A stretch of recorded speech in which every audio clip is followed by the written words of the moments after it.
Hey, Shalom Israel. It's Nashville, Tennessee. We hosting the Blackout Cookout under Commander Jerry Yohana, man. The ISUPK is inviting blacks, Hispanics, and Native Indians. July the 2nd through the 5th. You gotta be here. If you're not here, you're not trying to black your city out, because we are. Shalom.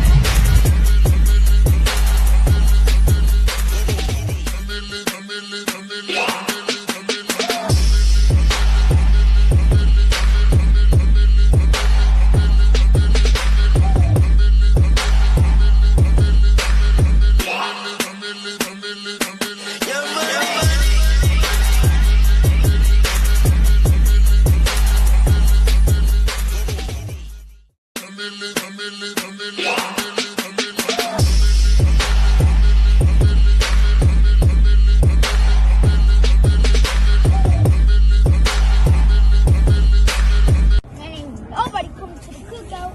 Every time I hear about it, I just think they coming. And then now I feel like they not. I keep on getting mad about that. And I feel like they not even coming. And now we over there saying no on what it Oh, Nobody coming to the cookout. why you say that? Because they come about work. Nah, man, don't think like that, man. Look, it's Thursday, scripture breakdown. Now, Muhammad coming down here. He gonna be at the school teaching from 7 o'clock to 9 o'clock. Then after that, it's game night. Everybody gonna be at the school playing all kind of different games, Uno, PlayStation, Street Fighter, all that, right? Brothers gonna step out after that, but then Friday, we're gonna be feeding people from 10 to 2. We're gonna feed our people at JC Napier in university. So we're gonna do a food and clothing drive.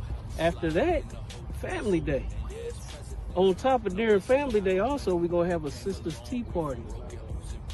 So everybody's coming to that. And at the family day, it's gonna be bowling, movies. It's gonna be a restaurant in there, arcade, and that's just the start. Saturday is the cookout, the blackout cookout. It's at 1 o'clock to 6. Everybody coming down here. Oh, sir, I'm very happy now. You good? I'm very happy now. That's what's up, man. Let's go help our brothers, all right? All right, my man. Take a ride in the spaceship. Watch me slide in the glide. There's a ride on the spaceship.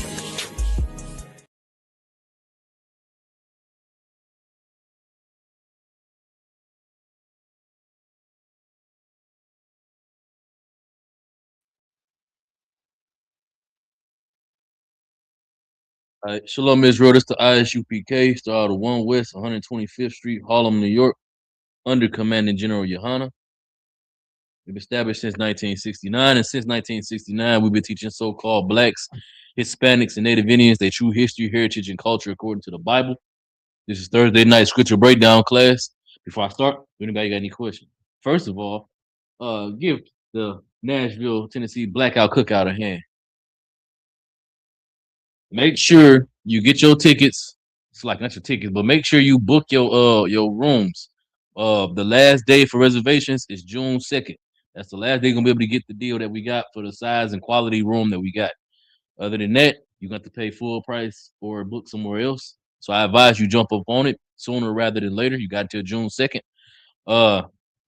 Yeah, it's going down here in Nashville, y'all. It's gonna be crazy.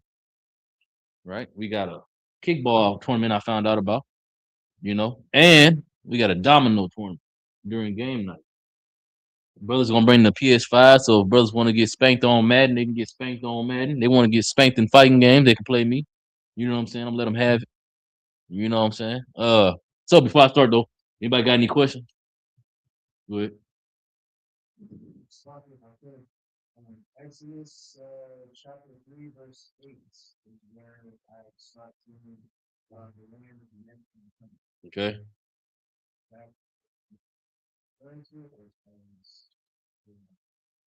I mean, that's pretty simple. I ain't even got to go to that. But so you let's go to it. Let's read it. What do you think it is, though? After you read, I want you to tell me. What verse you said? Exodus what? Chapter 3, verse 8.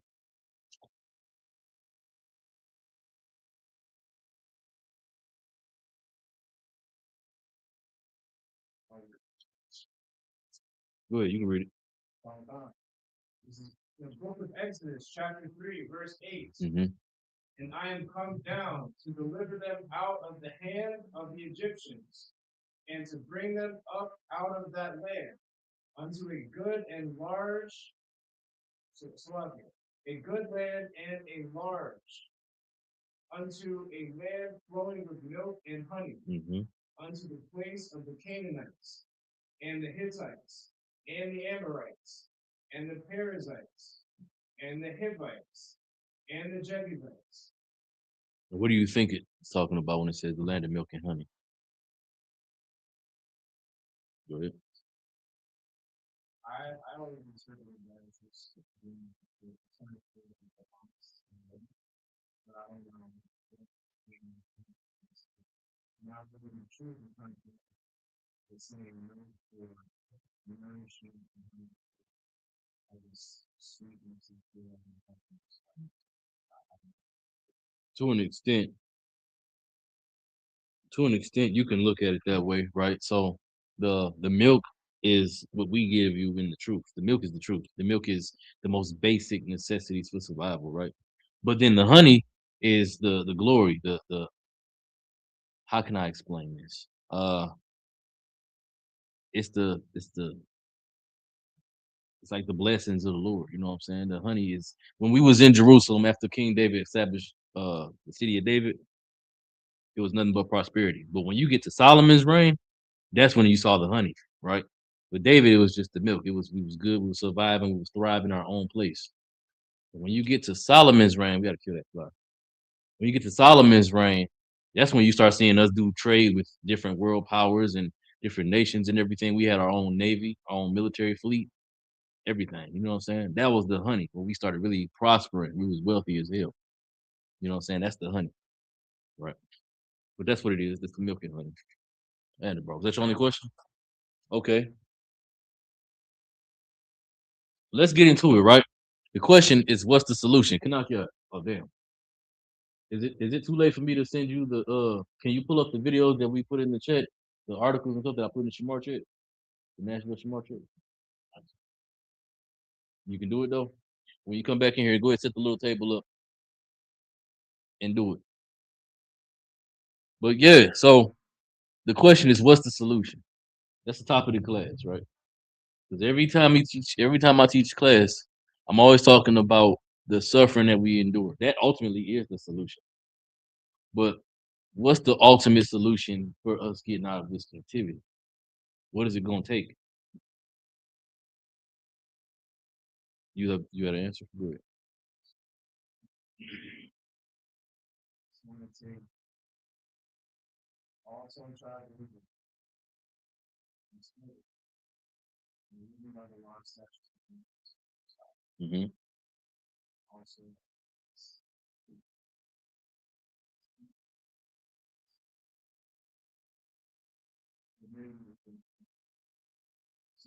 That's acknowledgement of sin, yeah. But what else? That's the priest. That's the reason why we're having this class right now. Because there's another step, there's another thing that we have to do. So I'm gonna give you some examples and you tell me if you can see what I'm talking about in these examples, right? Back in the 70s, uh they pushed homosexuality into the black community real heavy, right? That's when you start seeing men wear uh them long low cut shirts and the midriff shirts and them skin tight pants and stuff. That's when you really start first seeing it in the black community. Yeah, excuse me. And it was accepted, right? Now they pushed that on us, and then once we got to a certain age, that was just the norm. That stopped being pushed on us. Then they start putting it in the music and pushing it to the younger generation. And the younger generation. Fast forward, now here we are in 2026, and our children have the right to choose whether they want to be homosexual or not. Are you following what I'm saying? What do you think I'm saying? Good.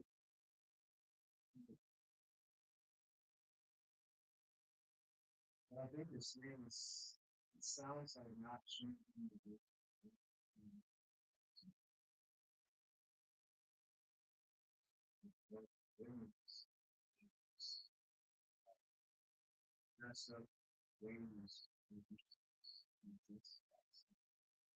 It's more than that. What I'm saying is way, way more than that. What I'm saying is instead of targeting you, once you conform to what they want, now the target shifts to the youth, the younger generation. And it's like they, throughout the passage of time, they just keep going younger and younger and younger. That's the problem. So the other thing that we have to do outside of us following the law, statutes, and commandments, we have to teach our children to do so. Right?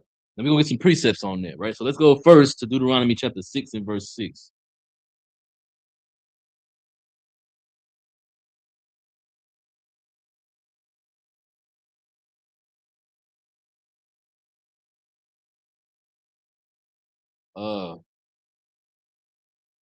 The table is in, I think.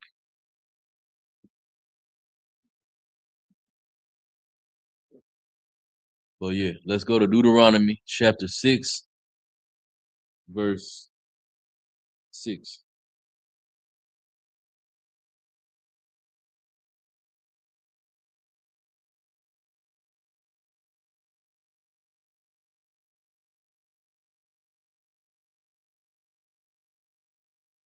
This is Deuteronomy chapter 6, verse 6. And these words which I command thee this day shall be in thine heart. They should be in thine heart now. So this is the Most High talking to all of the adults in Israel. Well, through Moses, but talking to the adults in Israel, right? Coming out of Egypt. Keep reading. Verse 7. And thou shalt teach them diligently unto thy children. Unto who? Unto thy children. Also, we have to teach them unto our children. So we're going to learn the truth. We're going to lock this into our hearts, meaning into our minds and our spirits. And then we have to teach it to our children. Only then will the Lord turn our captivity. Keep reading. And shalt talk of them when thou sittest in thine house, and when thou walkest by the way. So now it's telling us how we're supposed to ingrain this into our children. It starts off, we have to, the same way white supremacy is making it to where homosexuality and alternative lifestyle choices are easily and readily accessible. Yahba Shemel Shabbat or Yahba Shemel Shabbat Yahba Shemel Shemel Shabbat. But we see how the same way the white supremacy is making it easily accessible for our children to be alternative lifestyle. You got it.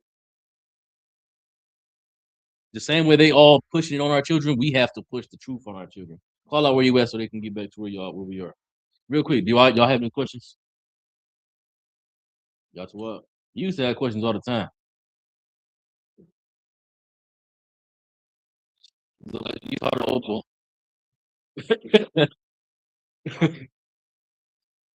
Okay. What's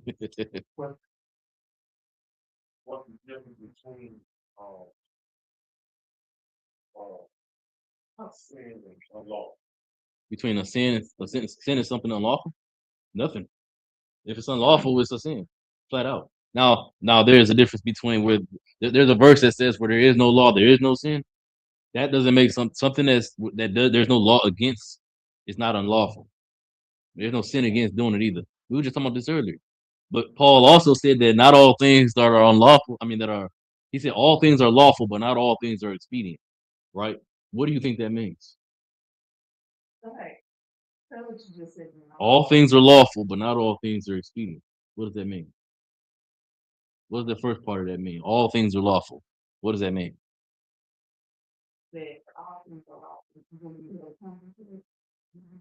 No, all things are lawful.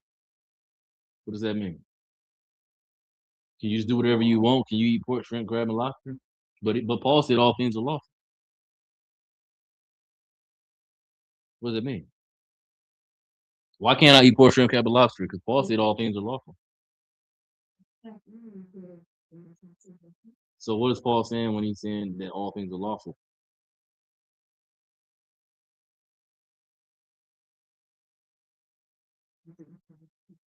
Okay. What Paul is saying when he says all things are lawful, but not all things are expedient. He's talking about what we're talking about, where there are things that there are no laws written about. Those are all things. Those things are all lawful because they're not unlawful. It's unlawful if there's a law written against doing it. But as the Paul literally said, where there is no law, there is no sin. But just because you can do something, don't mean you should do something. I'm gonna give you the same example I gave a young brother earlier. If I if I park my truck outside, right, and one of these bikers drunk crash their motorcycle into my truck, am I wrong for going out there and putting my hands on them? Is it unlawful for me to do that? No, it's not, not at all.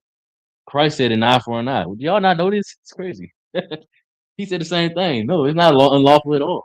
Violence committed against the brother who committed violence against you was not unlawful. The trespass against you was not unlawful.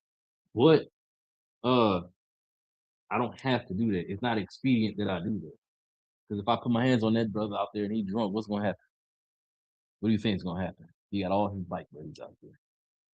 It's gonna be another issue later on. It's gonna make a much more violent, much worse scenario, much worse situation, right?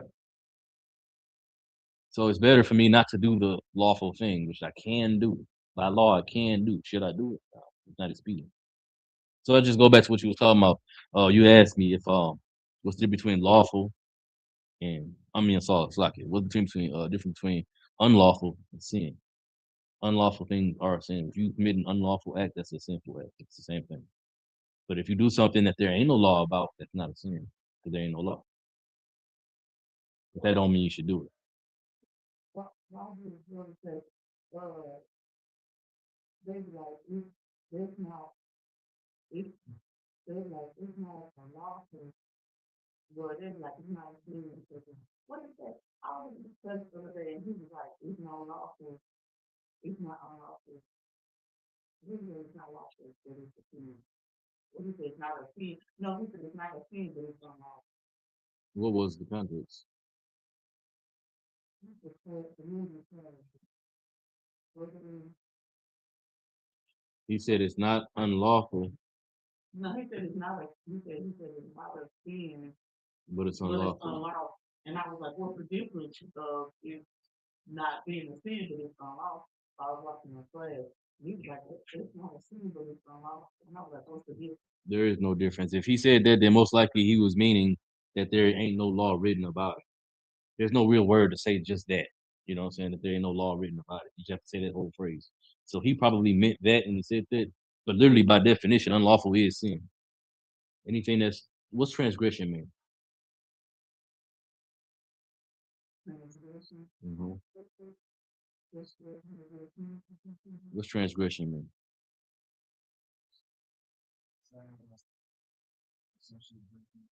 Right. What is unlawful? What is wicked?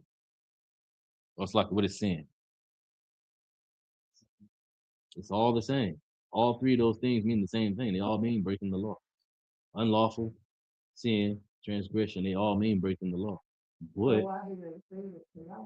that's You did say the same thing. that's what I'm saying. So if a brother said that, that means that they misunderstood the use of that word. But that there is no one word that you can say to say something to say things are lawful.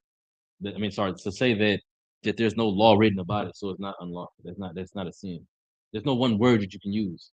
So the most common, you know what I'm saying, logical thing would be to use this word that would use the word unlawful to explain it, because there's no law written about it.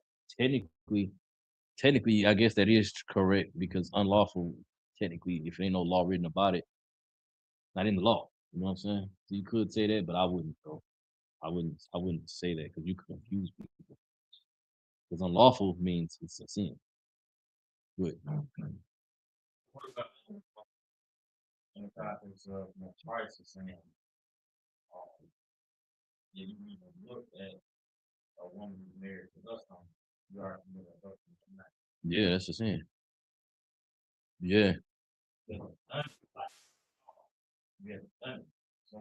but you still committed the adultery in your mind. You lusted after another brother's woman. That's a sin.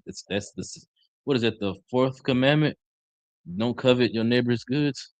That's what that is. You committed the sin just by looking at her and thinking about having sex with her, looking or even thinking about her in a sexual way. Go ahead.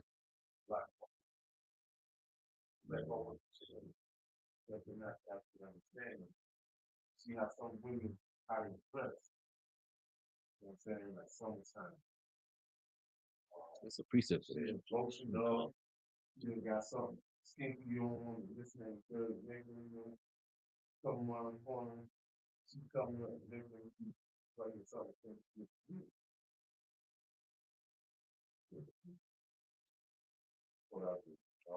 Exactly. It's like your sister had her hand up first. So do you think if you think of like if you think of something and you don't act on it, it's still a sin even though you don't act on it? You sinning in your flesh, in your spirit. I mean, when you do that, you got to learn to tame your mind. You got to control your mind. All the battle. Commander Johanna said the battle with the demon starts in your mind. It starts with that thought, that voice in your head. Damn, she thick. That's my brother's rib. Damn, she got for that. Or that's your husband's brother. He handsome, cute, he tall. That's the demon in your head. That's where the battle starts. So when you listen to that voice, you steadily thinking about it, you're sinning in your spirit. You sinning in your mind. What if you like? What if you like? It ain't got nothing to do with it. What if you like you know, like you can be feeling in something like not good coming your head and then you could be like, I would do that, or be like, I'm not. That's how you're supposed to be. That's you. Okay. The demon is attacking you. You're seeing it. You're acknowledging it. You're correcting it. You're stopping it. Okay. I shouldn't be thinking about that. You don't think brothers see other brothers' ribs and like, damn, she thick. You can't think that way. You gotta. No, that's my brother rib. As soon as you see her, look away. That's my brother rib. You know what I'm saying? Or look at him. Go ahead. And I understand that. Trying to get like, okay, what about the example? I talked the other day, I'm trying to help us. Mhm. What about the example of Christ? Like, I said, you not into a brother. I'm paraphrasing. Law says not into a brother, whatever you are. I said, you think if you're mad at him without a just cause, you already sent you in the Daniel. You know what I'm saying? It's a paraphrase. I got my If it says anything like what you're saying, then that's where you're committing the sin at right there, is being angry at him without a just cause. Matthew 5.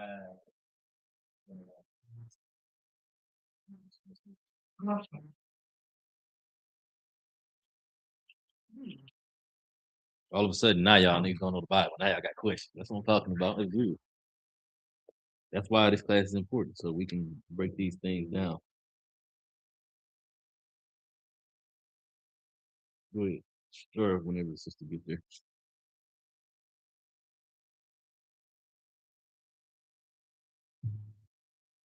I like that, man. That ain't tequila, bro. That's Jack. That's whiskey.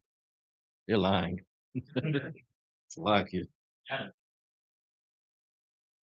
The buzz ain't even a tequila buzz, bro. That's whiskey. Yeah. You got it, sis? Here. I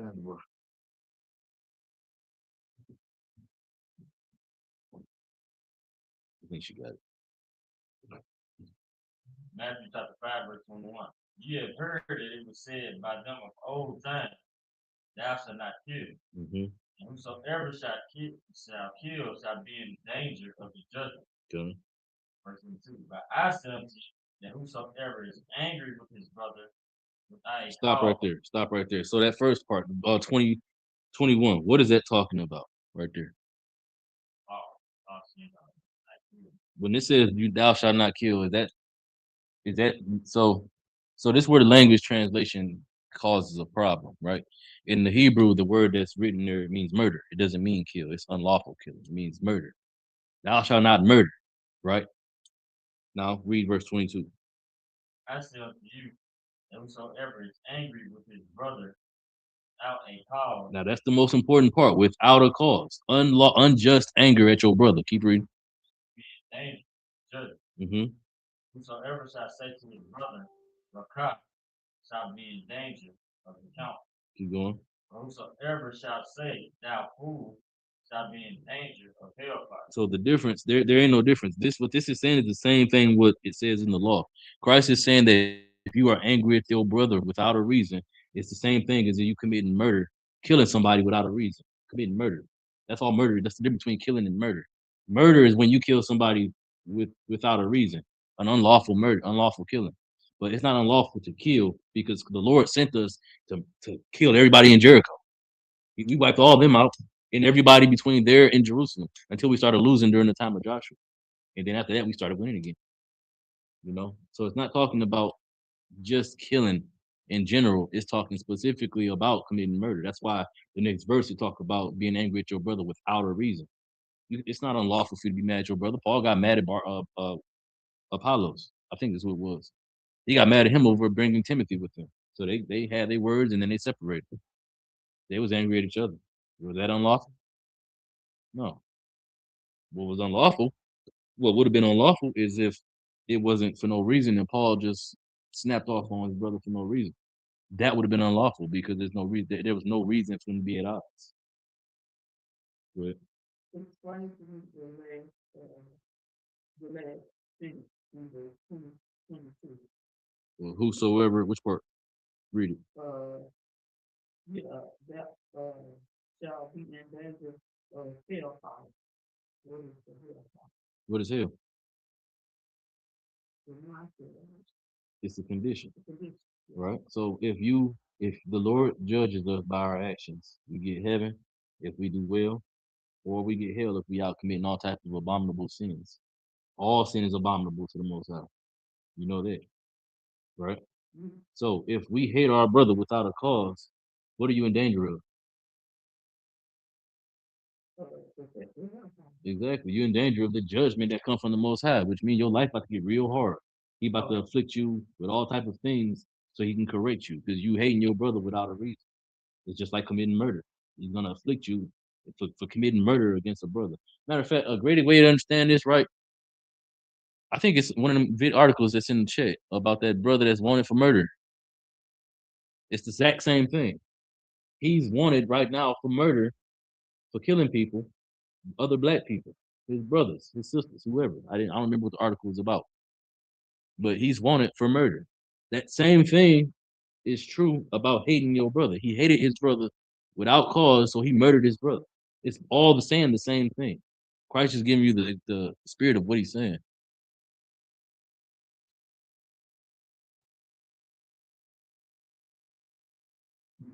But if it's cause, it's just it's justified.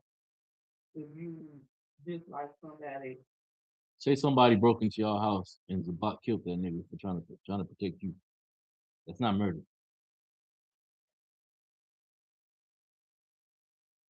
But if Zabak see a nigga walking down the street and he think he looked at you and he killed that nigga, that's murder.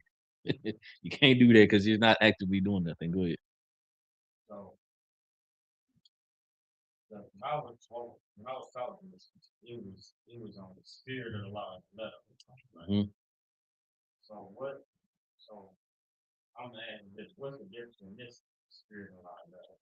I just thought, By the letter of the law, it says what it says in the law that thou shalt not kill. It don't give you no explanation of what it's really saying. The spirit of this is that if you're angry, if you kill somebody for no reason, that's where you in sin, and you prepare for the judgment that come after. That's why Christ said, "But I say unto you that whosoever is angry with his brother without a cause shall be in danger of the judgment." What is the judgment? The judgment is whatever judgment comes from murdering a person. You're in danger of that judgment, experiencing that judgment because they don't tell them what you're gonna do because you're angry at that brother without a cause. What's the next step after being mad for no reason? You're gonna act on that anger for no reason. Go ahead. killing can be lawful, murder is unlawful killing. Murder is never lawful. Killing can be lawful. We make lawful kills in the sacrifices throughout in Leviticus. So when we keep on murder, not like you, it's like some people use when they're like, well, you can't kill when we can tell we're doing it, they're not saying you can take it, living the truth, and then they're like, but y'all can't kill. If a nigga, if Like, it really said, that's not murder, right? yeah, in the Hebrew, that's what it says. Give me what is that? Wisdom of Solomon, chapter 1, verse 1 in the Apocrypha. Somebody give me I need an Apocrypha. No, you keep that because you need to see this. Let me see if I can pull it up on my phone. This gonna explain everything what I'm trying to explain to y'all. You got two? No sign Christ. It's the epilogue to the Wisdom of Solomon. The prologue, I mean, Salakia. It's the very, very, very beginning.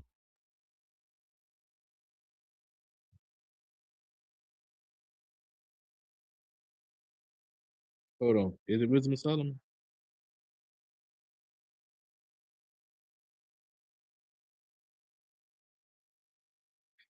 You got a 1611, brother? Let me see it.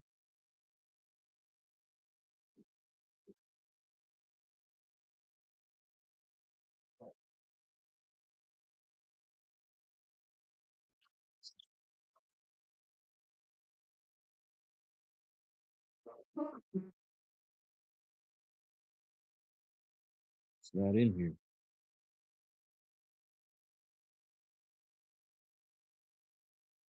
It's not a. We have went through this. I thought it was in Wisdom of Solomon, but it might be in Ecclesiasticus. But I'm pretty sure. Oh, I think it is in Ecclesiasticus. Yeah, because it was talking about the brother talking to his son. Yeah. Ecclesiasticus. Yeah, it's the Ecclesiasticus. All right, so where is it at? Oh, he got it highlighted. Mosiah Christ, brother. Read that. You already know what I was talking about. So go to if the in the Apocrypha. Is it in there? It's in the beginning of Ecclesiasticus, the very, very beginning. Hold on, sister, go to it real quick. In the book of Ecclesiasticus, in the very, very beginning, the prologue. Yep, I see it. Do you see it right there? It says whereas at the very beginning. If you read down, you'll see where it says what's the first word in the highlight? For the same things. So stop. So if you read down, skim through it towards like the third quarter of the verse of the paragraph. You see where it says for the same things? Yeah. All right, go ahead, start reading. You see it's about you got it, Kanaka. Go ahead, read it, brother. For the same things uttered in Hebrew Mm-hmm. and translated into an other tongue have not the same force in them. And not only these things, but the law itself and the prophets and the rest of the books have no small difference when they are spoken in their own language. You see what I'm saying? So in the English, and this is the key KJV, it's why people kill me when they say this a translation. They actually openly admit that because the way English works, it don't translate what it's actually saying in the Hebrew. Every word, there's not a word in English for every word that there is in Hebrew. The water, brother, I appreciate you. So in the English, it says thou shalt not kill. But in the Hebrew, that word for kill, the definition it is using for the kill is murder. It's unlawful killing. And that's why it says that with Christ talking about you being angry with your brother without reason, you're angry at him without a purpose, without a reason to be angry at him. It's the same thing as you killing somebody without a reason to kill them. You get what I'm saying? That makes sense, can I kill it? Yeah, no, I didn't know. I didn't know. It said same thing about. Yeah, it does. I was seeing Christ and the spirit of it. So without Christ explaining it this way, the only thing you have, if you don't have the Hebrew, you just see thou shalt not kill. That's all you have. You don't have the spirit of why he's saying that. That's why he broke it down and gave you the example of you being angry with your brother without a reason. He giving you the spirit of why that law says what it says. The same thing as you killing somebody without a reason. But without the law, without Christ, all you have is the letter of the law, which says thou shalt not kill. You know. The thinking that way, matter of fact, is why you got the brothers during the time of Mattathias that didn't want to go to war on the Sabbath. Because the Sabbath, the law that we're not supposed to do no work on the Sabbath. Warring on the Sabbath is what they considered work.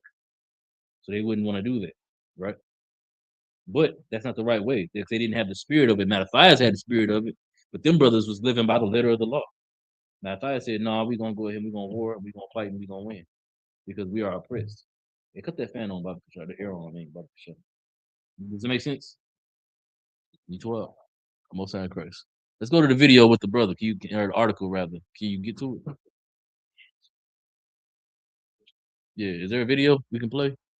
If not, then you just read a little bit. It's short. Yeah, you can just read it.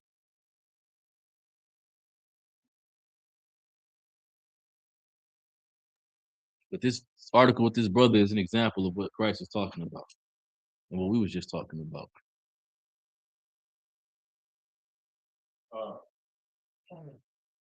Tennessee Bureau of Investigations Post update. The queries lax in custody. Tennessee most wanted alert has been issued for 18-year-old Aquarius Lack. He is wanted by the TBI for first-degree murder and perpetration of a crime, 6 counts of attempted first-degree murder, 6 counts of employing a firearm intent to go armed, 6 counts of aggravated assault, use or display deadly weapon, tampering with evidence, reckless endangerment, deadly weapon involved, Lexus 57110. You don't need all that. But that just go to show, you see the slew of charges they about to hit this brother with. That's the danger. That's read that last part of that verse. Whoever was reading it, Matthew 5 and 22. Read the last part of that verse. Good. The but whosoever. And whosoever shall say to his brother, Rock, shall be in danger of the council. But whosoever shall say, thou fool, shall be in danger of hellfire. That's the hellfire right there. The Lord let the white man put all them charges on that brother because of how he murdered somebody, tried to murder a bunch more people, and the Lord let all them charges hit this nigga. Now he on the run. He's living in the hellfire right now.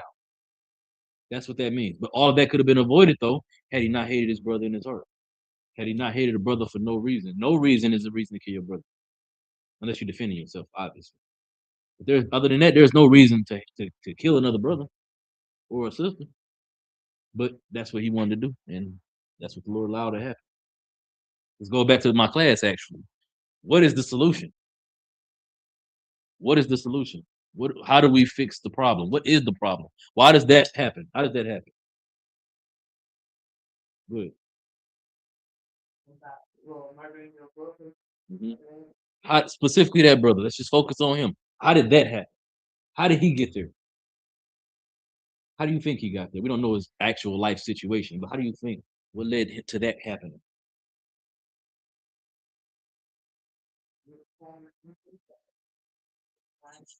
Nobody's angry for no reason, so how do you get angry?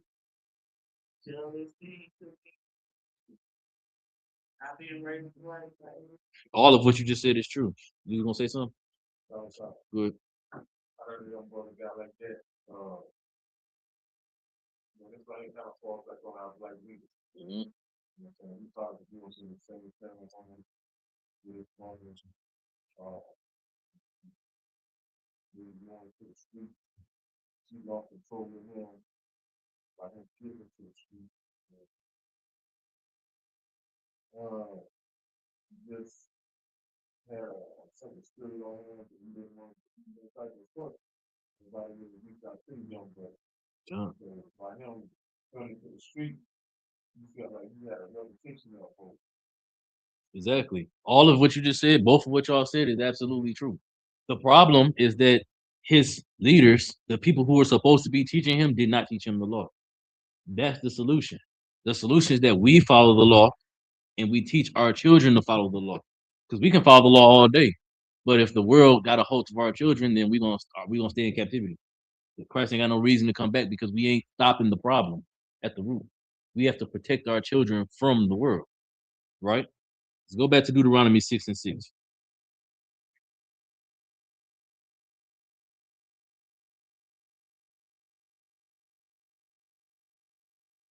Matter of fact, let's go to Deuteronomy 4 and 9.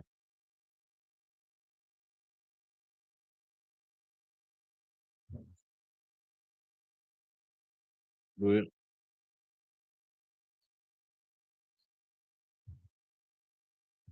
This is Deuteronomy chapter 4, verse 9. All Akim and all Parthian habits.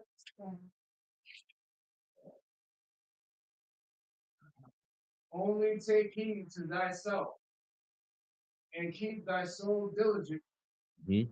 lest thou forget the things which thine eyes have seen. Don't forget the things that you've seen. It's about you done been through all type of trouble in your years of life. Don't forget the things that you've seen, even though you in the truth. Don't forget the things that you've seen, the things that you've experienced in life. Those are things that mold you and shape you into who you are. Those are things. Those traumas are things that's supposed to be able to push you closer to the Most High. Suffering makes us better. Through suffering, we get pulled closer to the Most High. Keep reading. And lest they depart from thy heart all the days of thy life, Mhm. but teach them thy sons and thy sons' sons. We have to teach our children and our children's children. That's the only solution to fix the problems that we experience. The oppression that we experience, the hate, the self-hatred that we experience. That brother murdered one person, however many people, and got hella attempted murder charges because he hates his own people. Because like Zabak said, like you said, he wasn't raised right. Wasn't nobody teaching him the things he was supposed to be learning. What was he supposed to be learning? The things that we experience in the streets ourselves. The things not to do. He ain't have that. Like you said, likely that brother's father wasn't in his life. He was raised most likely by a single mother. So all he knows is to react out of emotion. He don't know that there's a man's way to react to certain situations that don't require you to commit violence against a brother. You can have flat out angry, aggressive, heated words with a brother. You ever seen two men argue about Mike and LeBron? That shit get hot. You feel me? But it don't come to blows. It don't come to well, fuck you, I hate you. It don't come to that. But brothers do get heated and say all type of crazy stuff and make outlandish allegations on each other, brothers, on each other's character. But that's how men handle the disputes through words, through logic and reasoning, not through flat out violence, not when it ain't necessary. But that's what that brother did. Keep reading. Especially the day that thou stoodest before the Lord thy God in Horeb, when the Lord said unto me, gather me the people together. Gather me who? Gather me people together. Did he just want the adults? Gather me people together. Did he just want the men? Gather people. He wanted all of Israel, the men, the women, the adults, the children, the elderly, the young, all of us together. Keep reading. And I will make them hear my words, that they may learn to fear me in all the days that they shall live upon the earth, and that they may teach their children. That's the point. That's the solution to everything that's wrong. We could end the class if I didn't have to teach a full class. That's the whole point of the class. That's the whole point of our existence here in the earth. It's to serve the Most High and teaching our children how to do it. We see the results of not doing it. We got brothers like that. Is there another? The other article wasn't nothing like that. Was it was white people, wasn't it? What is it about? Play that one too. Good. Cause that go back to what you was talking about. Flip. Flip. I was at the slave. I want to say that one. But my slave, I got time to look at my phone. Yeah, I feel the Yeah. I seen rewiring. It was flip. I seen rewiring. They got 3 life sentences, plus 275 years. For what? I think it was on the right. And looking at this right here, See? That brother got a 1 count for murder. He got 6 counts. I'm gonna speak on me. You got 6 counts on attempt murder. White supremacy would give you more time for attempt murder than really unalive something. Them 6 counts, he's looking at, for each count, he's looking at about 20 years of death. Yep. Just off of them 6 counts. And what they might do to him, they might run it concurrently instead of running it consecutively.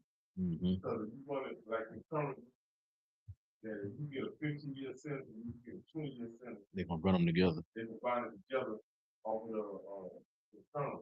But the second degree is that You gonna do you have one 15 and then do the other. years. So that's why it's sad to me to see that how our black politicians, our preachers, this and that, so they don't go back and speak.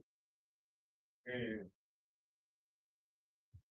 looking at this right here, whatever church his mother go to, set aside from what trouble he in, they still gonna want her to pay her time.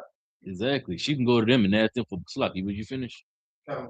She can go to them and ask them for bond money. They're gonna say, "Well, you ain't been paying your tithes, Sister Sherry.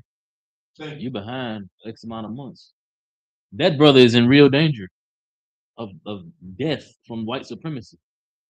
Let alone the Lord just letting it happen to him because of what he done. But the problem starts with them. They're the one that was supposed to raise him to stop that from happening. They're so worried about getting their money though that they're not really investigating what's going on with his brother. They're so worried about having sex with his mother. There's a precept about that. Damn it. They're so worried about having sex with his mother that they ain't worried about what's going on with that brother and what his mind is looking like, what his life is looking like.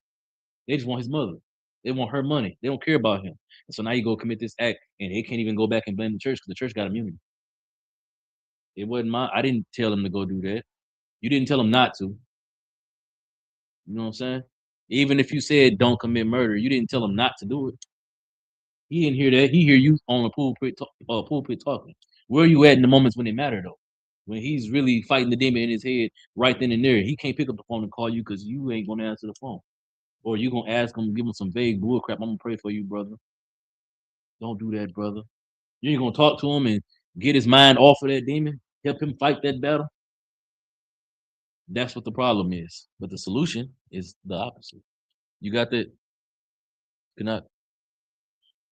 Yeah, go ahead.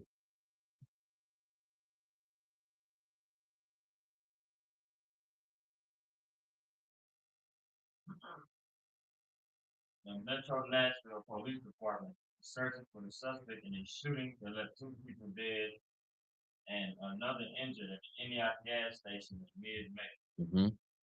MNPD said Edgar Saul Beltran Jr., 20, is wanted on a criminal homicide warrant for the fatal shooting of Eliza L. Hatcher, 19, on May 17th. An exchange of gunfire occurred at a gas station on Bell Road, night of May 17th, during what police believe was a meeting for a gun transaction. You can stop right there.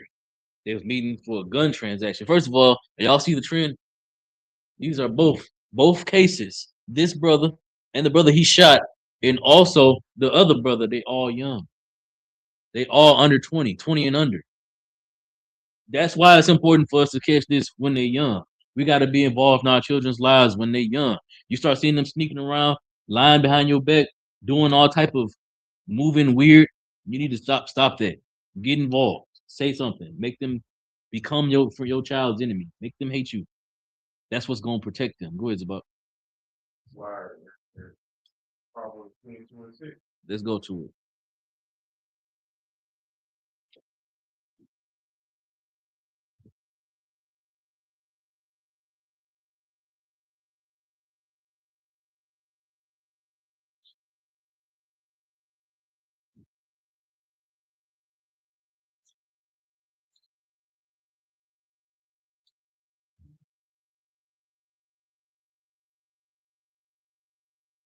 The young man still turning slucky.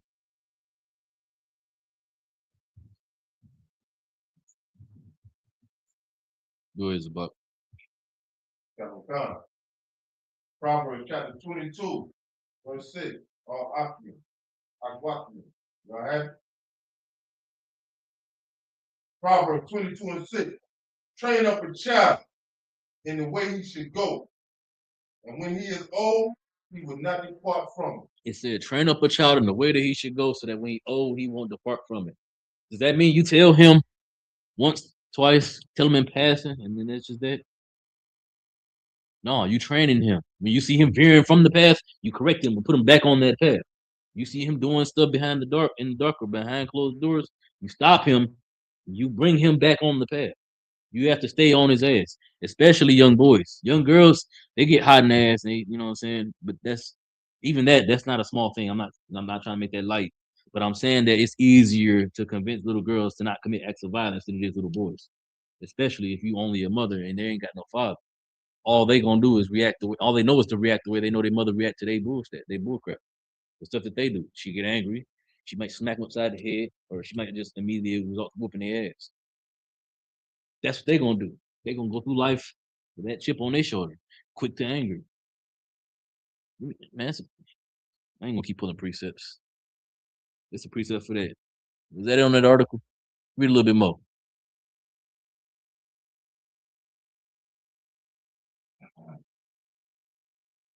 MNP said a Ford Fusion with Hatcher in the passenger seat and his 19-year-old relative in the driver's seat. Jump down to the next paragraph. At some point during the transaction, police said it went bad. Shots were fired by both parties. Hatcher was fatally hit while his 19-year-old relative sustained a non-life-threatening gunshot. Stop right there. This ain't no random stranger. This is 19-year-old relative. This is literally his brother. He unalived his brother for no reason, for guns. That's not a reason. Regardless of what was said, it said they had a dispute. So if they had a dispute, that just go back to what I was talking about with men talking about Jordan and LeBron versus children talking about Jordan and LeBron. They had a dispute. One brother didn't like what the other brother said until the other brother shot the other brother. That's why it's important that we catch them young and we implant in them that they need to love each other, teach them the laws, statutes, and commandments. It's cool that we know it, but we gonna die, and then the next generation is gonna be required to teach the next generation after that. But if we don't teach them nothing, if we live in the law, we living in the truth, and say F them kids, you know what's gonna happen? Them kids gonna grow up and they're gonna say F the world, and they're gonna burn it. You can kill that. Was we reading again? Deuteronomy. We can drop that. Let's go to Deuteronomy 30 and 1.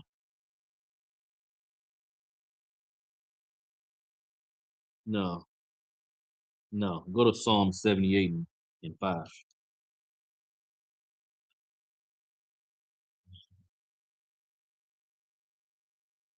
Y'all gonna hear a whole bunch of repetition, but that's legitimately all that this class is. It's stressing the importance of talking to our children. It's great to beat your child, bro. Don't ever let nobody tell you that whooping kids is bad. But you also do have to talk to your children. Don't let whooping them be the only discipline they receive. If you see them acting weird, start talking to them, and don't just I'm cool, it's nothing, and then you don't feel like dealing with it. You know what I'm saying? They said they're cool. As a parent, we hope our children are okay. We hope they cool, but we can't just let them telling us that they cool be the truth. We need to find out that they actually cool. We need to be involved. The scripture said the father loses sleep for his daughters. You got to be there about your sons too. Men have to be there about their sons and their daughters, and women have to be there about their sons and their daughters. Be in their business. They children. You know, my mom used to tell me, I had a pager, I had a beeper. She bought me that beeper so that I can, no matter where I'm at, if I needed to, she needed to talk to me. I knew she needed to talk to me. I could reach back to her. I can get in touch with her. She could reach out to me and let me know I need to be either at a location where she can come and get me, or I can talk to her, call her on the phone so you can hear I'm still alive. She didn't care about what I was doing and who my friends was and who house I'm at or what none of that. I don't decide when I'm gonna talk to her. I don't decide when I'm gonna call her. I don't decide when I'm gonna come home. I'm a child. I don't decide what shoes I'm gonna wear. I'm a child. Your children don't make decisions. They don't decide how they want their hair to be. They don't decide what clothes they're gonna wear. They don't decide what shoes they're gonna wear, where they're gonna go, what athletic sports they're gonna participate in, what extracurricular activity they participate. They don't decide nothing. You decide for them because the world wants to take advantage of your child, and they're gonna creep it in whenever you're not around. The easiest way to get you not around is make your child do a whole bunch of activities that you ain't there to monitor. We're gonna put this coach in. This coach gonna train your children. You making that face? I'm gonna tell you a story. This really happened. We was in Alabama. Y'all brothers remember? We was in Alabama, right? And brother was talking about a situation where a brother murdered his coach because his coach was sleeping with his wife in his house. He found out about it. He murdered his coach. Now he in prison. That's what happens when you're not around. The coach is doing some weird stuff. Now it's a grown man. Imagine we doing with children. I ain't never seen SVU. I like SVU because it exposes the real demons that's out there. It ain't just TV show demons. There's really sick, trifling pedophiles out there. There's really sick, trifling people, men and women that do outlandish, heinous things to children. Those people really exist. And it's important that we talk about it and we protect our children from it. We gotta train up our children so that they know what to look for. If an adult start acting like this, they start asking you type of questions, you call me. You got to be available to answer the phone. You got to make sure if they can't get to you because of your slavery or whatever, then you need to have a plan B and a plan C. So they got somebody they can call for help because they are in danger. We have to protect our children because what happens if we don't protect our children in them situations, they turn out to be alternative lifestyle. They turn out to be homosexual. They turn out to be rapists. They turn out to take advantage of people because somebody took advantage of them and nobody was there to protect them when they needed to be protected. They turn away from the Most High. Good. Right, right. Sit down and show like how to get the president because everybody that they kept locking up, either pastors, political figures, or they work in politics, and they wasn't like they know they still in politics, or they were law enforcement, or just a local pastor. They look to them because these are people that what how it goes. Exactly. Now you're seeing the truth. These ain't just random bums off the streets. These are people who got good renown, people who no one would suspect would do that thing because they got a good reputation. That reputation is only good because nobody know what they really doing. And you ain't there to answer the call when your baby is in danger. You ain't training your baby to know where to see the signs of the danger before it even happened to him. Right? Where we at? You got that verse? Okay. Good. It's the book of Psalms, chapter 78, verse 5. For he established. Check on everybody, make sure everybody here. All argument on part behind it. Good. For he established a testimony in Jacob and appointed a law in Israel, which he commanded our fathers, that they should make them known to their children. We have to make them known to our children. Keep going. Verse 6. That the generation to come might know them, even the children which should be born, who should arise and declare them to their children. And declare them to their children. That's the most important part. That we all worry about leaving legacy behind for our children, inheritance for our children. The only thing that matters that we leave to our children is how to serve the Most High, how to be okay without us being here. Your job as a parent is to prepare your children for life without you. You about to say something? Oh, yeah. Your job is to prepare your children for life without you. One day you're not gonna be here, so you ain't gonna be there to correct them. You need to make sure that they know that they need to walk this way. If you go that way, you're gonna get hit by a car. You go that way, you're gonna get hit by a bus. You need to go this way. Because when you die, they're gonna still have children. You can work on their babies too, but eventually you're gonna die. But they'll still be here, Lord willing, they'll still be here to train up their children. And then they'll train up their children. That's how you fix us. You got to remove the sin, but we have to be the generation that starts it. The last generation didn't do it. All of us are examples of that they failed. They all failed us. So what we have to do is we have to be the ones to make the change. Don't be the person that says, well, I've been eating pork my whole life and ain't nothing bad happened to me.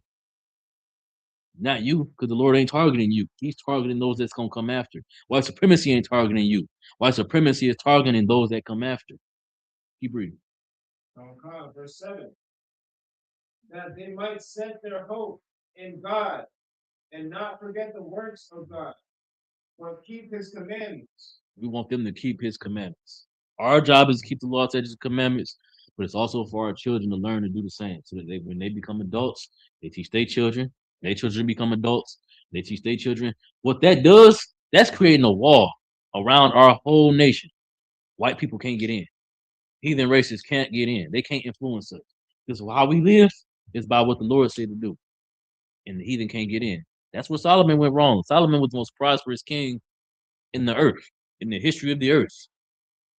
And he went off because he let heathen women convince him to build altars to their gods. So to appease them women, he started worshiping their gods and tried to marry us to their gods.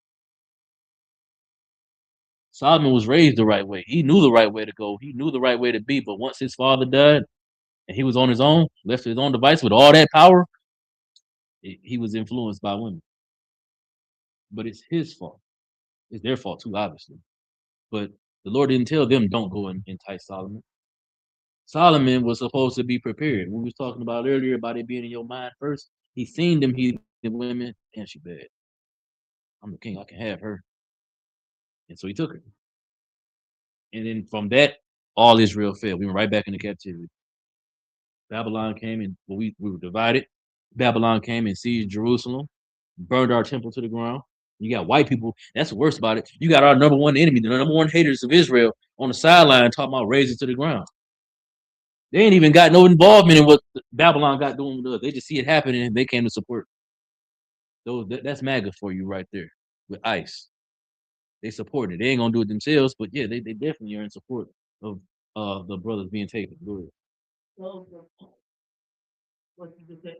So the brothers that say no, like a woman is married or have a husband, and they still choose to be with them.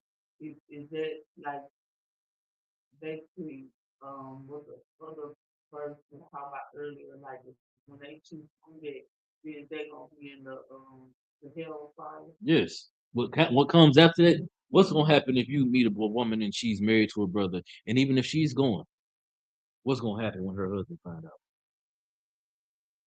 If you talk to that woman, Hmm.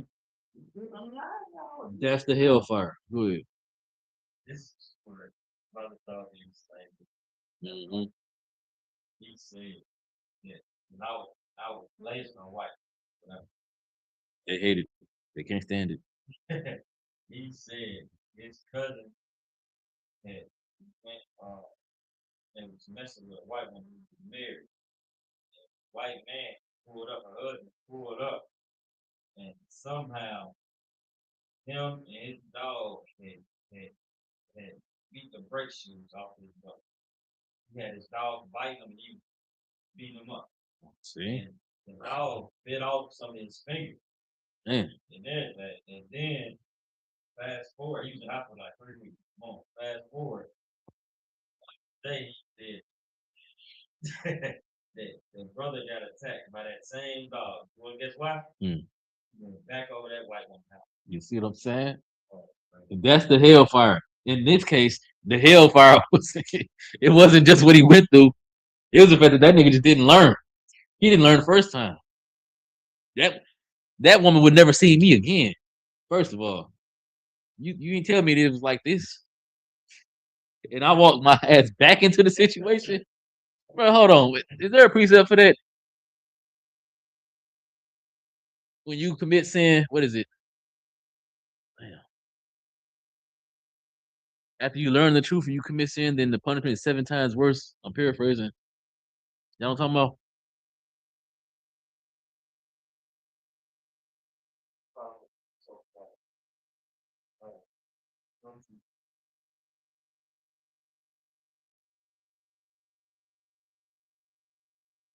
But that's a it's a precept for exactly what you just described, bro.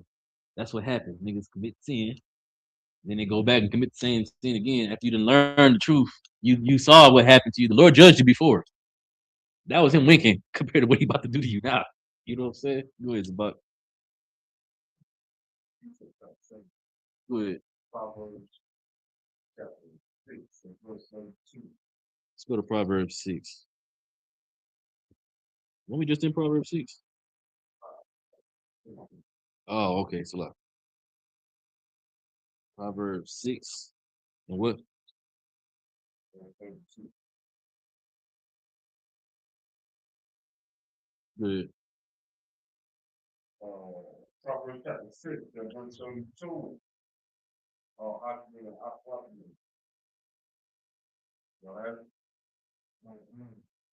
All right. Proverbs 6:32. But whoso committed adultery with a woman lacketh understanding. Mhm. He that doeth it destroyeth his own soul. You see, the nigga. Oh, read verse 34. Okay. Verse 34. For jealousy is the rage of a man. Mm-hmm. Therefore he would not spare the day of vengeance. That man, that white man, was jealous because his rib was getting her back blew out by a black man. So he got his dog involved, and he had no mercy when he took his vengeance. That nigga left with no fingers in the hospital. And what happened? And he got messed up again. You see? You see? That's what that is. The jealousy, for jealousy is the rage of a man. Go ahead.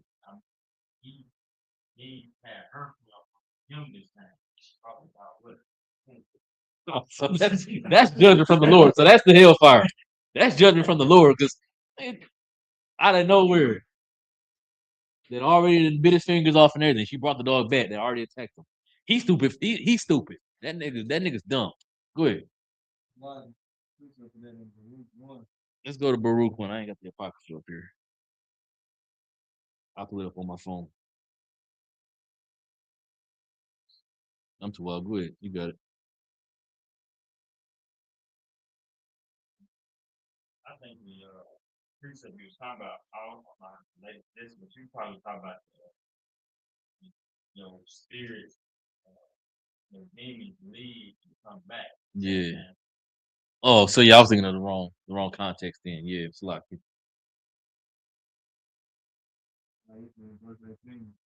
1 and 18.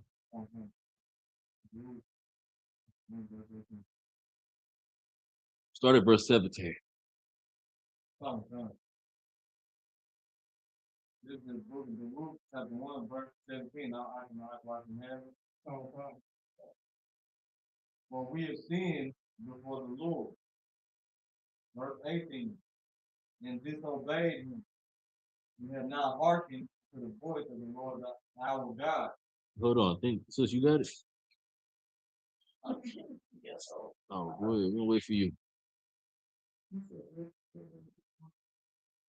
Baruch 1 and 18. Start at 17. Yeah, so sister's gonna be the wrong. Make sure she's there.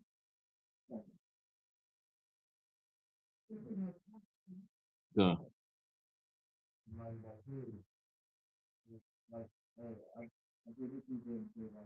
You can tell that the mother made her think like I really believe a lot of people heard children wasn't good person because we got 32 years of you, 30% of you, 7 of you, like any of the things from my country, good food has good,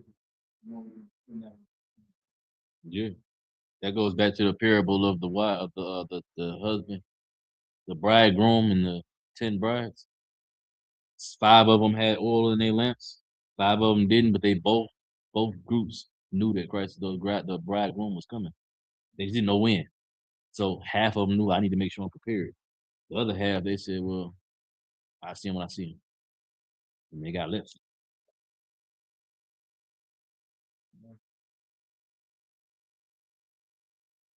That's a crazy story, bro. That's that nigga. His fingers bit off by a dog, and then he messing. First of all, why he tell her to even come to his house? Why is he talking to her still after being hospitalized? And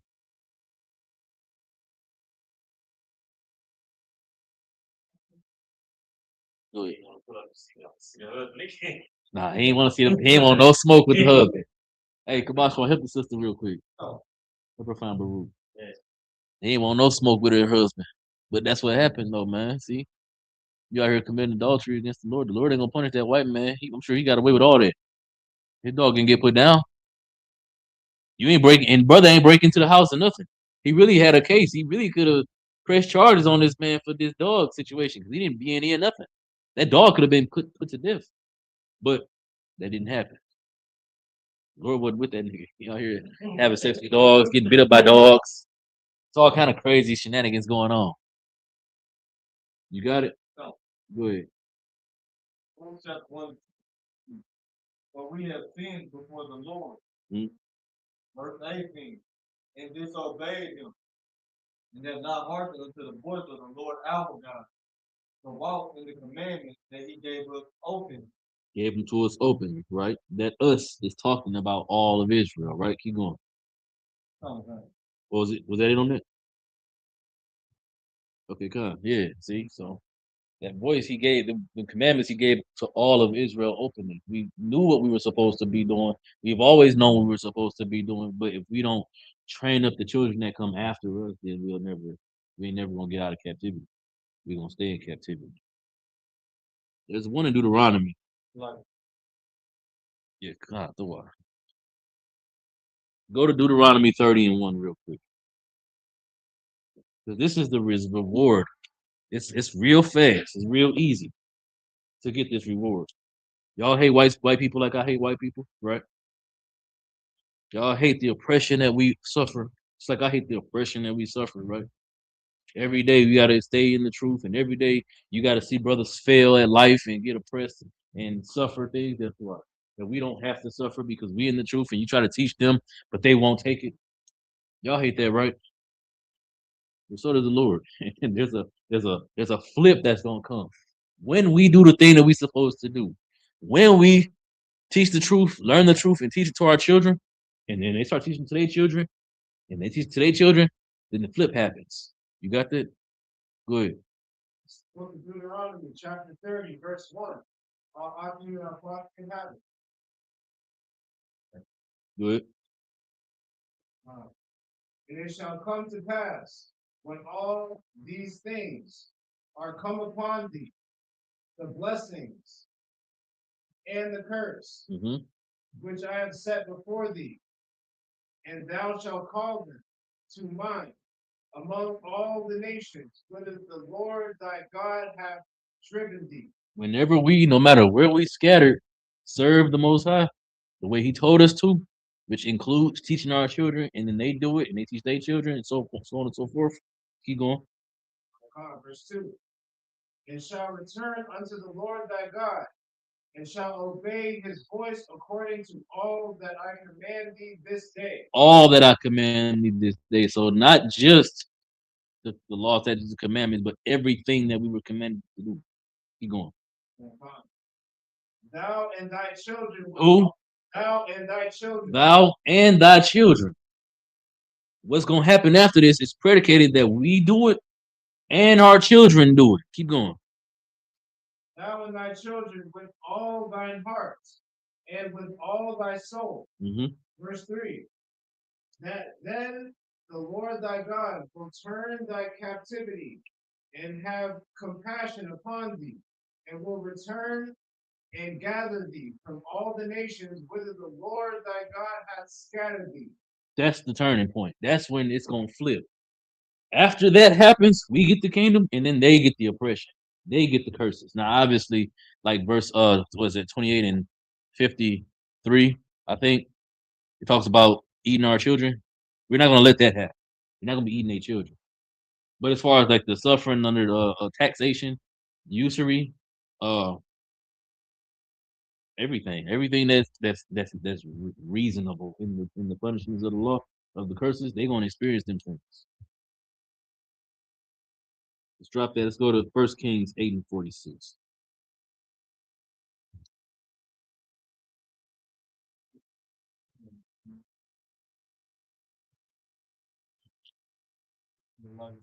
Good. Okay. No, you can ask your question now. Brothers got turned to it.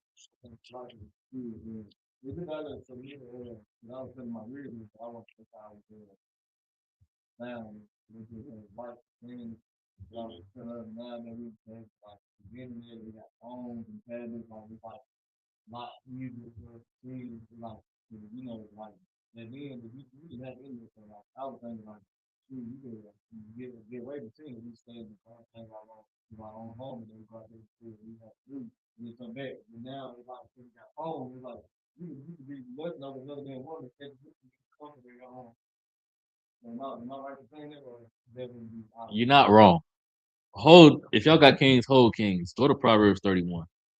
Wait, is that in Proverbs 31? Keepers in the home? That's in Timothy and Titus. Let's go to Titus 2 and 3.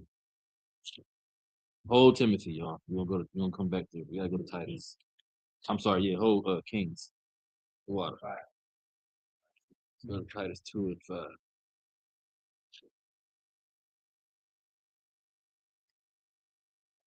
I don't think I'm kind of saying it, you know, nowadays, like some shit, people can wait, everybody, some shit like that. Some of them know that, but what, I think that maybe I'm trying to see that I can. Real quick. How this going on. Real quick, if I could. What you're saying right now is an example of what I was just talking about earlier about the sin starting in your mind. The battle. That's why that's sin in your mind, because you can't have sex with her. You can't do nothing with her. All you can do is look at her and lust after her. That's why you're committing the sin in your mind. That's why Christ said that. Good. Man, you have a conversation about slavery. I was like, man, the first 2 times music cool and all, but he is a sick individual for having the only fan that should. Who? It should. It's secure. I ain't know that. That's trifling. Well, I take 20 verse 1, like, all right, cool people. But then I hear, I knew he had only stuff. I didn't know what he was doing. You know what I'm saying? I hear that he's on there blowing to his back up. I'm like, why in the world, even if y'all in a relationship, why you want the old girl to see that? You know what I'm saying? You know, it's precepts on that too. Exposing your nakedness, exposing another man's nakedness, and it's a lot of them. Shit, whoring out the daughters of Zion. Uh, uh, yeah, it's a bunch, man. It's hella precepts on that. That's trifling. Why would you even do that though? Why? I never understood that. So even in the world, I never was the type to like. I want my woman to look good when she with me, obviously, but just got some clothes on. It's a lot. I'm not, let alone making porn with her. That's crazy, bro. That's trifling. What was that, Titus? Let's go there. Book of Titus chapter 2, verse 5. To be discreet, chaste, keepers at home. Keepers at home, right? What the brother was asking about. Ask your question again, brother. Like, for my movie, not for me to say what it's like for me to say that, man, they like, help us to go in back then, and now, so like, easy for you to do, talk like this. Stop right there. In the confines of her own home, what's there? What's in her home? Home is, Who's there? like, we, father, You. Her man is there. Her husband is there. So there's no her on the phone. Keeping a keeper of the home not just only means keeping up the home, but it really means your mind, your spirit is locked into your home. Everything that's in your home, your man is in your home. So you ain't on the internet looking at other men, talking to other men, messaging them in the DMs and all that. You ain't doing all of that because your mind is in the home. Ain't nothing wrong with getting on the internet and scrolling and looking at stuff. Crafts. On TikTok, they literally got it's called STEM. It ain't nothing but science. I'm I'm I'm a nerd. I ain't gonna lie. I'm all on that. But it don't gotta be that. They got TikTok channels that's nothing but arts and crafts. It's just like making stuff.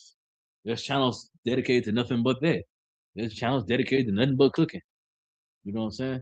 So you gotta be you have to choose in your mind that you're not gonna look for the lustful shit that's on TikTok, on the internet, all on your phone. You know what I'm saying? There's positive things out there, right? But the battle starts in your mind. That's what again what I was saying before. You're committing sin by even thinking about the thing. Because you're not that sister ain't actively going out and having sex with that brother on that she's seeing on the phone, that she's thinking about messaging, but the fact that she's even considering messaging, that's the sin. That makes sense? Good. like, we, I play counselor to you to a lot of stuff and see the point like that's the change. You the whole how you thought one you big one, putting forward, Mm-hmm. like you got brothers, they got a lot of brothers, other people, like they see this stuff on social media, then they and like they never seen, then they go be cool and see no wow. Same night. Let me tell you, we were talking about the hellfire, right, of not obeying the Lord. There's a law about coveting. Obviously, it's in the commandment, 10 Commandments, right?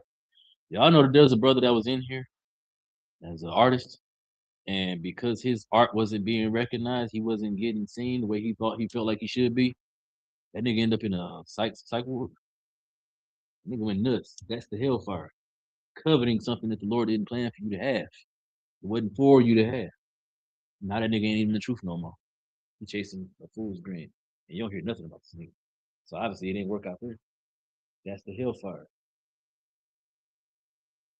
It's locked. Yeah, that's a good precept. What was we at? Kings? Go back to Kings. I told you to hold it. Oh, you got it?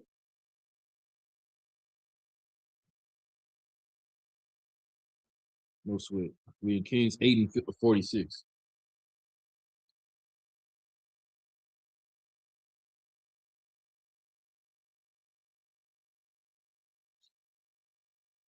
Again, we talking about the solution to the problem. The solution to what's wrong with blacks, Hispanics, Native Indians. The problem is that we oppressed. The problem is that we're killing each other. We hate each other. We don't love each other. The problems are many, but the solution is one thing, one simple thing. Technically, you could say two if you want to be weird about it and divide the scriptures, but all of it culminates into one thing. You got that? Good. This is the book of First Kings, chapter 8, verse 46. Mhm. All Achiam and all Phakim had it. If they sin against thee, for there is no man that sinneth not, hmm and thou be angry with them, and deliver them to the enemy, so that they carry them away captives unto the land of the enemy, fair or far or near. Right. So this is talking about the Most High. If the Most High be angry with us and he sends an enemy to us to take us and carry us away captive, keep going. Verse 47. Yet, if they shall bethink themselves What does this mean? Oh, well, it'll tell you. Keep going. in the land whither they were carried captives, and repent, And do what? and repent. Repent means turning away from the sin that we commit. Meaning, when we stop not teaching our children as well as teaching ourselves, the adults of us, when we stop not doing that, keep going. And repent, and make supplication unto thee in the land of them that carried them captives. Meaning that, like here we are in America, we ain't sacrificing chickens or pigeons or turtles and stuff, oxen, right? The supplication is your suffering. You're the sacrifice now. Your life, your fun, your enjoyment, indulgement in the world, engaging with the heathen cultures and stuff. That's the sacrifice that you making for the Lord. Keep going. We have sinned. It's like saying, we have sinned and have done Perversely. Mm-hmm. We have committed wickedness. Keep going. Verse 48.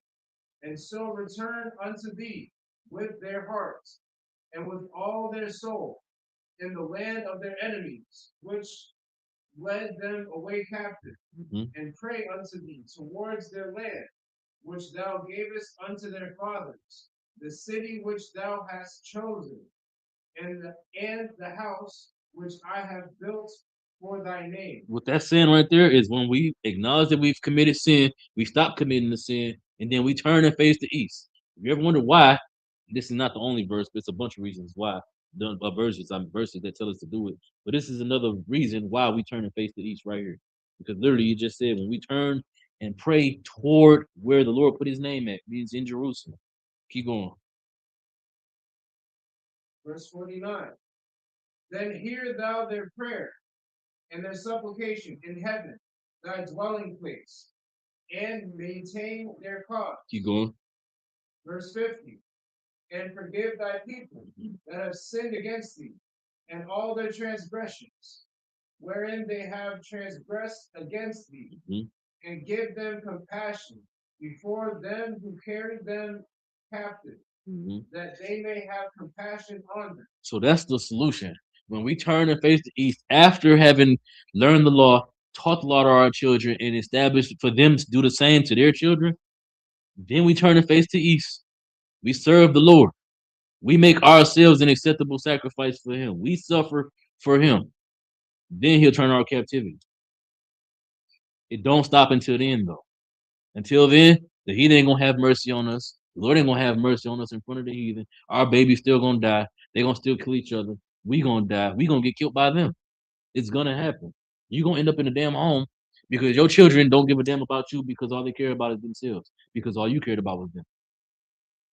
You didn't care about the Lord when you was raising them. You cared about them. And so while you caring about them, your children is raised messed up. So when you get old and it's time to take care of you, they're not gonna do what they're supposed to do, what the scriptures tell them to do. Scriptures say, honor thy father and mother. How are you honoring your father and your mother? By putting them in a corner and leaving them to die. That's not honoring them. But if you raise them the way the Lord told you to, you wouldn't end up in the home. So the solution to all the problems, it starts with us. We have to fix ourselves. And then we have to take it upon ourselves to fix our children. Y'all heard us saying it takes a village. That's why it takes a village. Because the village is supposed to protect the youth from the outside of the village influence. Everything that's outside the village that wants to take hold of your children, to turn them into sodomites, to turn them into to gangbangers, to drug dealers, strippers, prostitutes. OnlyFans is crazy, bro. Y'all know OnlyFans originally was made for artists. It was literally made for you to build your work portfolio, and then people pay to see your subscription to see your portfolio. So if you made art, no matter if it was video art, like drawings, paintings, you could build your whole portfolio and charge people. That cut the museum out. They cut the whole middleman out. They pay you. Obviously, you pay the OnlyFans site, but they pay you. The owner of OnlyFans, the inventor of it, he went and had a whole lawsuit with his board because his board said, "Well, we're making billions off this porn." So he took a buyout. He went ahead and let them continue. He had a problem with them using OnlyFans to make porn, to sell porn, instead of what he intended for it to be used for. And they offered him a whole bunch of money. He was a devil, so you expect that to happen. You didn't expect him to say something about it, though. You didn't expect him to care because he's making a bunch of money off of it. Once he started realizing that his vision was dead, and they offered him more money than what his vision, he felt like his vision was worth, he shut up and allowed it to happen.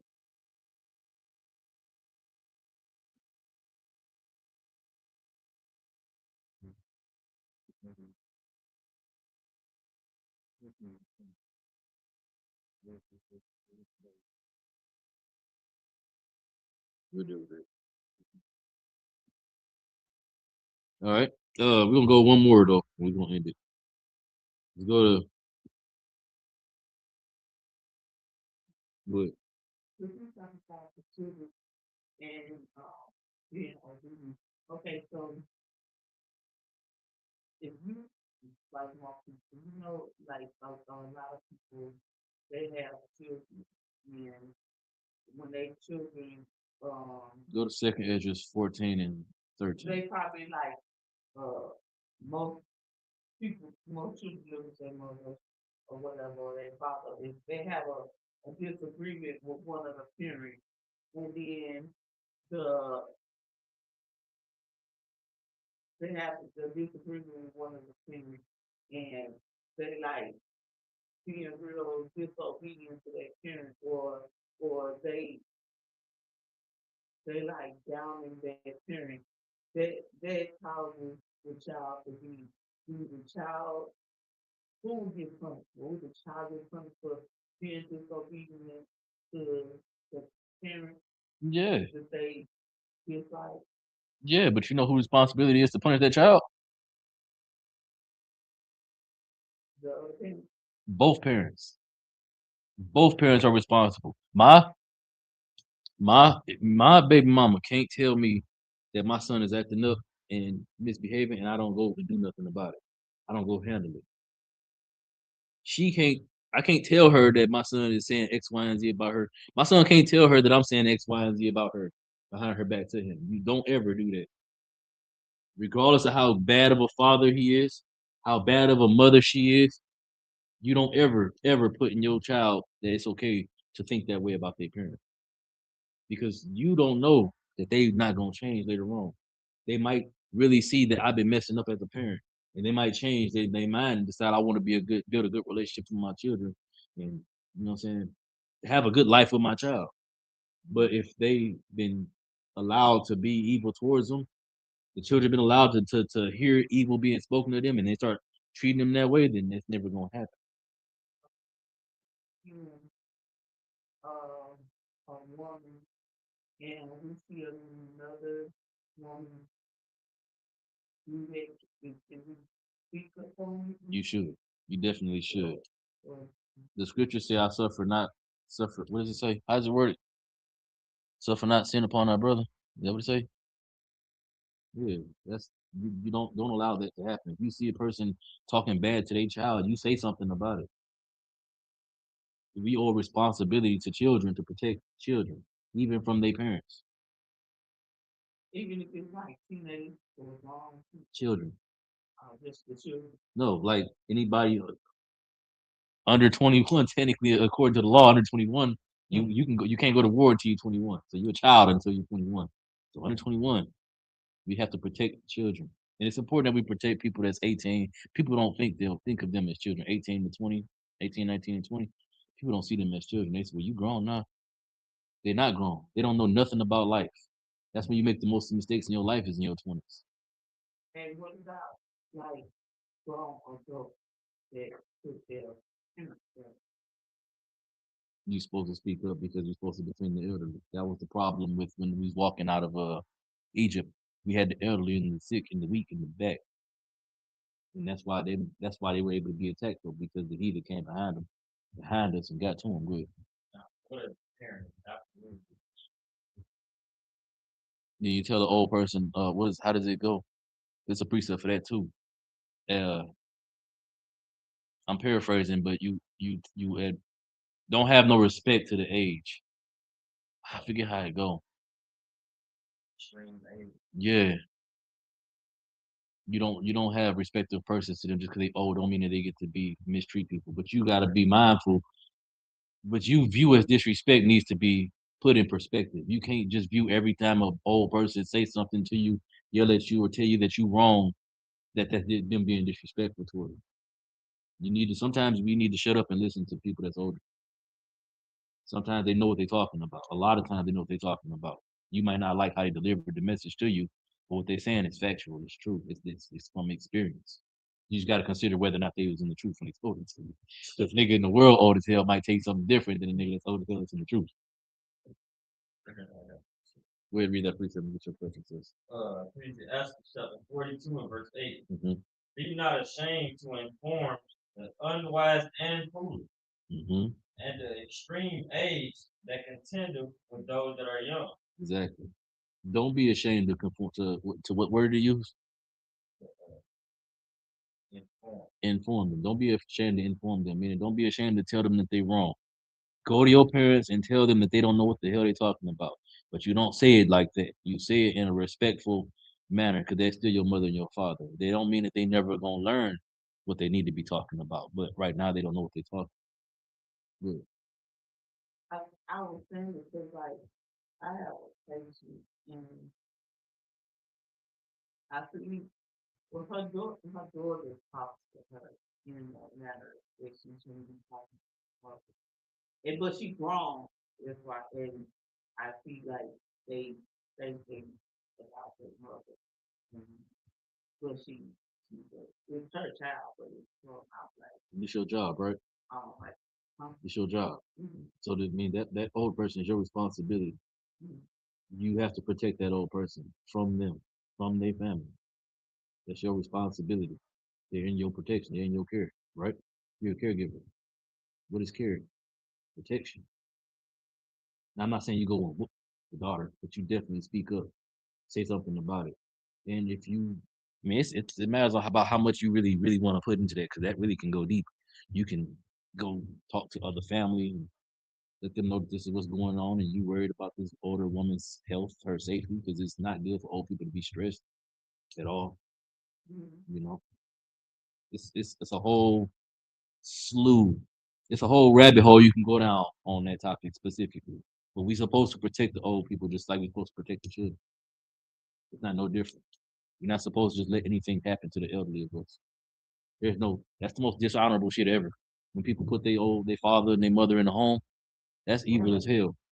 When you just leave them in the corner to die. The scriptures say that when you take care of your father, you laying up treasures for the not treasure. You laying up you you're making sacrifices for sins that you ain't even committed yet. I'm paraphrasing, but that's the point that it's making.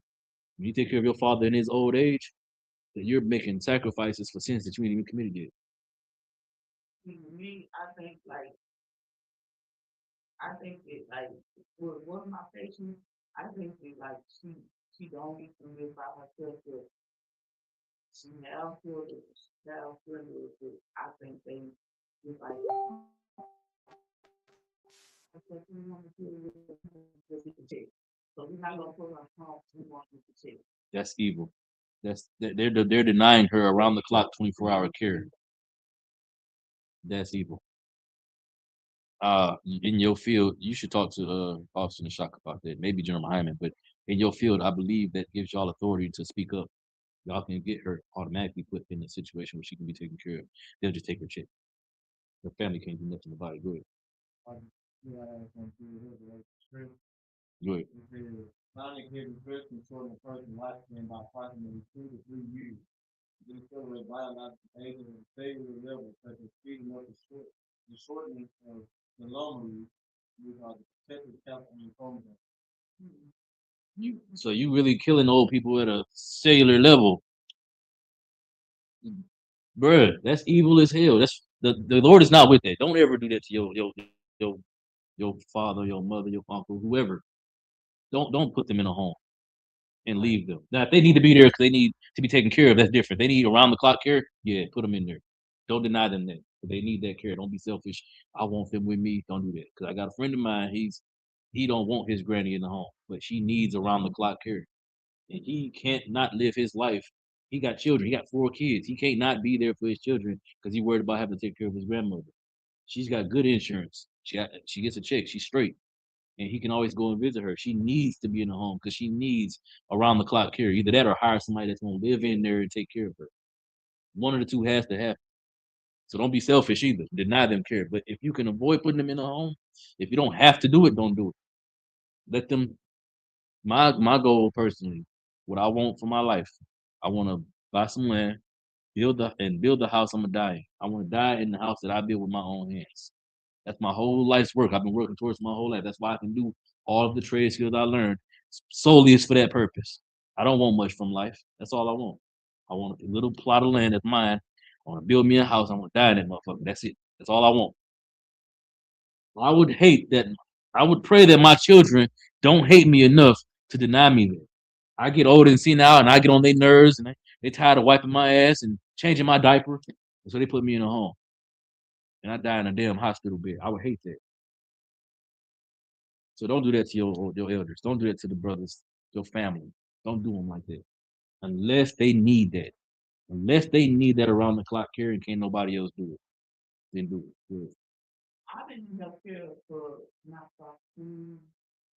I've been in healthcare 22 years, and I know like even if they do need around the clock care, they will have somebody come to their house in the morning and in the evening. I know because I do it every day. Right. But I just don't. It just like I try not to get my feelings involved because I know that this woman is around the clock care, but it's like y'all people that stay in a home knowing that they not supposed to be like that just for a check.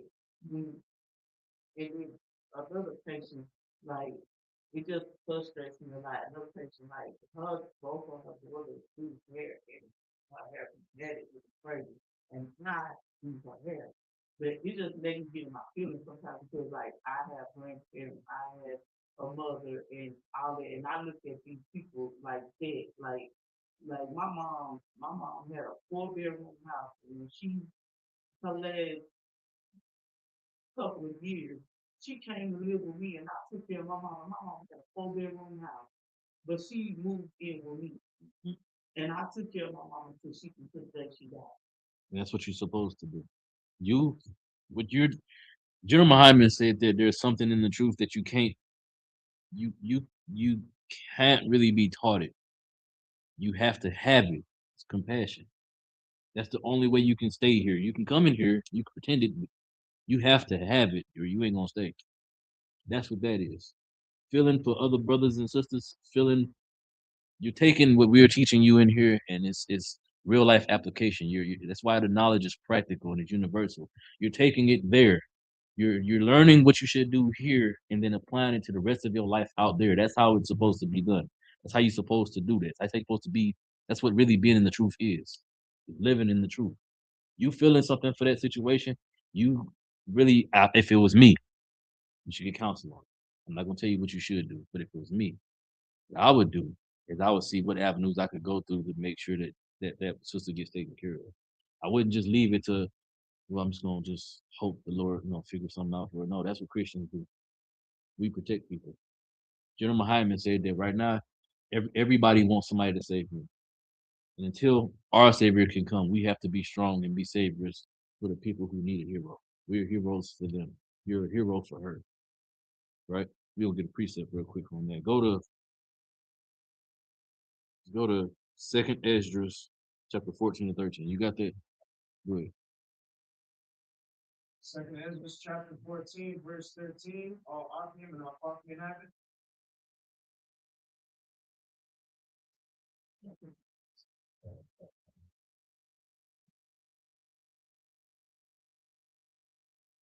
Call it out again. Second Ezra chapter 14, verse 13. Go ahead.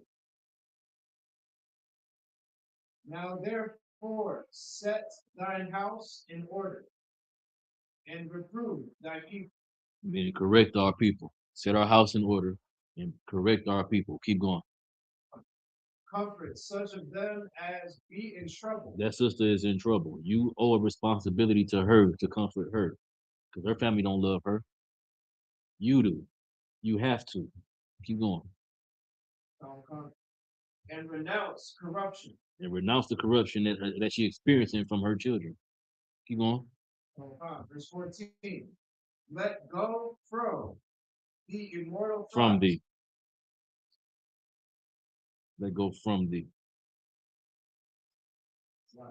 Let go from the mortal thoughts that cast away the burdens of men.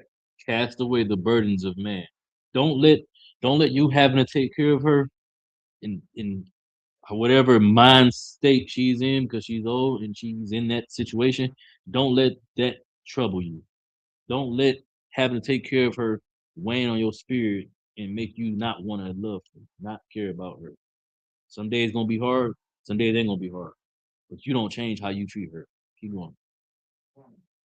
Put off now the weak nature. And put off that weak ass nature. Don't be weak. Be strong for her. We all want a hero.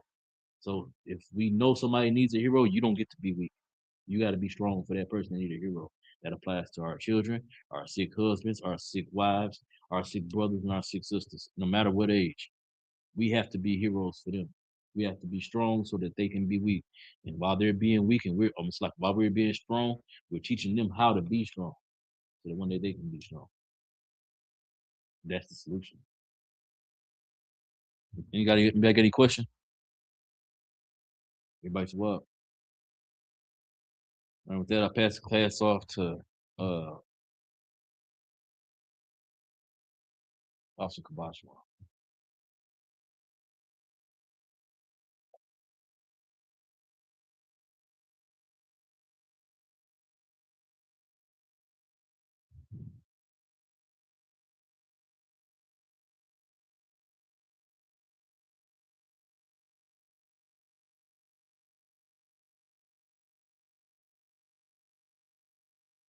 All right, this is the ISUPK security now. We are the ISUPK, start out of 1 West 125th Street, Hall, New York. Rule for new brother and sister. When a new brother or sister comes into the school, they are off limits for 6 months. They are to be saluted only. They are here to share themselves of the word.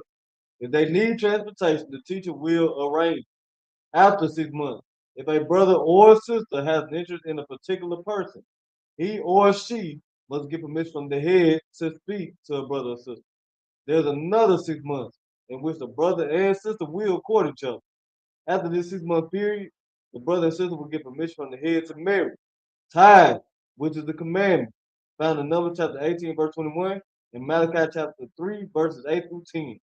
Means 10th in the Hebrew, ma'ashra, 10% of every penny of any increase the Lord gives you. Give to the treasury department or teach the priest fund, free will offering, priest, not mandatory. Whatever sort of amount you would like of coming holy convocations. The feast of first fruits will be Sunday, May 31st, found in the book of Leviticus, chapter 23, verses 27 to 32.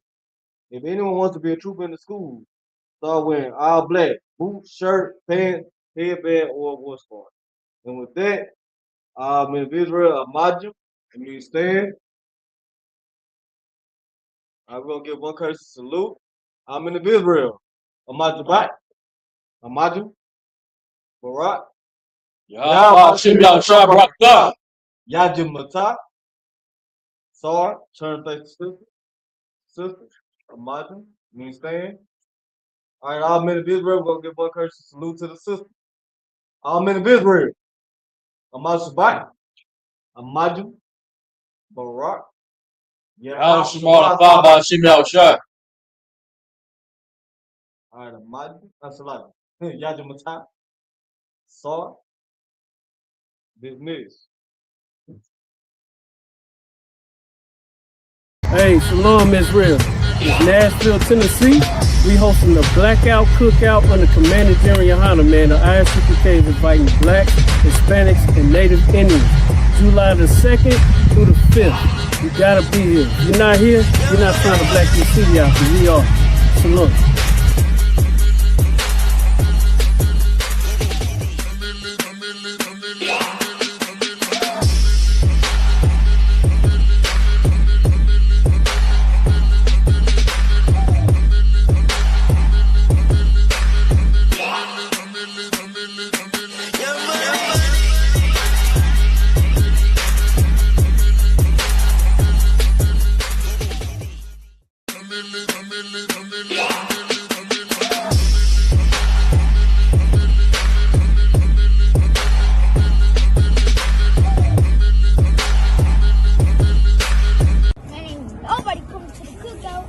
Every time I hear about it, I just think they coming.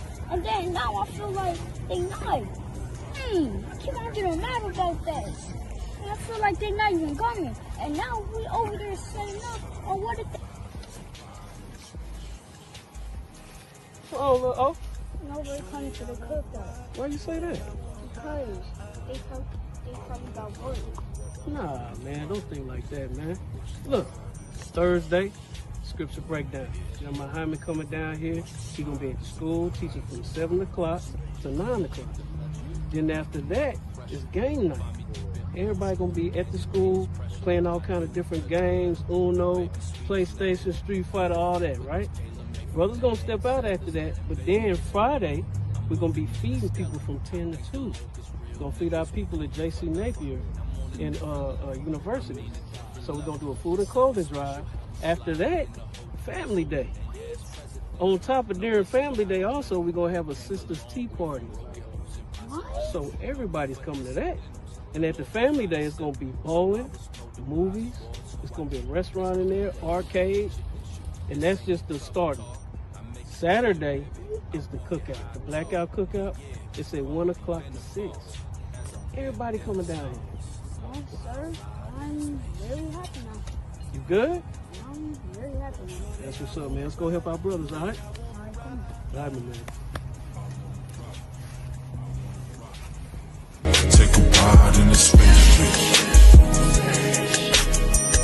Watch me slide in the glide. There's a ride on the spaceship.